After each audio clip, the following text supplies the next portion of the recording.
Penyakit kelamin atau infeksi menular seksual sepertinya perlu mendapatkan perhatian lebih, sebab di masyarakat masih banyak informasi atau mitos-mitos tidak benar seputar penyakit menular yang satu ini. Salah satunya adalah anggapan bahwa pria lebih beresiko terkena penyakit kelamin daripada wanita. Apa benar demikian? Di samping itu, masih ada sejumlah mitos lain yang perlu diluruskan dengan fakta agar tidak ada lagi informasi yang keliru. Apa saja ya mitosnya? Ada banyak informasi salah yang beredar seputar penularan penyakit kelamin alias penyakit menular seksual. Melansir dari Times of India, berikut sejumlah fakta seputar penyakit kelamin yang wajib diketahui. Wanita lebih beresiko daripada pria. Pria lebih beresiko terkena penyakit kelamin, ternyata itu adalah mitos. Faktanya, secara biologis, wanita lebih beresiko terkena penyakit kelamin daripada pria. Hal itu dikarenakan wanita memiliki organ genital yang lebih kompleks dibandingkan pria, seperti permukaan vagina yang lebih luas, serta lebih rentan terhadap sekresi secara seksual.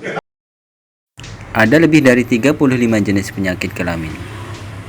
Penyakit kelamin yang kita kenal mungkin hanya human papillomavirus, HPV, herpes, syphilis, hepatitis, gonore, chlamydia, dan HIV.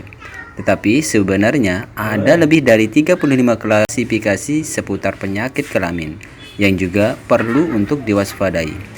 Sebagian besar penyakitnya memang dapat menular melalui aktivitas seksual, tetapi ada juga yang non-seksual seperti transfusi darah. Penyakit kelamin memicu kemandulan. Penyakit kelamin yang tidak ditangani dengan baik bisa jadi membuat seseorang mengalami kemandulan atau infertilitas. Misalnya, pada kasus gonore dan chlamydia, yang infeksinya bisa menyebar ke tuba Fallopi dan membuat wanita menjadi tidak subur dan sulit hamil. Risiko kemandulan juga dapat terjadi pada pria. Karena itu, pemeriksaan rutin dan mengobatinya dengan tepat bisa menjadi langkah penanganan penyakit menular seksual. Semua penyakit kelamin menunjukkan gejala. Ini adalah salah satu mitos yang perlu diluruskan.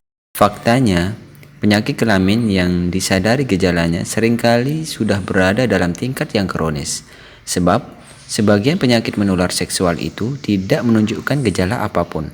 Bahkan, orang yang menderita penyakit ini cenderung tidak mengetahuinya, termasuk herpes dan chlamydia, yang biasanya mudah dikenali gejalanya. Namun, beberapa orang justru tidak menyadari penyakit tersebut sampai penyakitnya meningkat ke status menginfeksi. Faktanya, kondom tidak melindungi 100%. Banyak orang menggunakan kondom karena percaya bahwa alat kontrasepsi satu ini bisa mencegah penyakit kelamin 100%.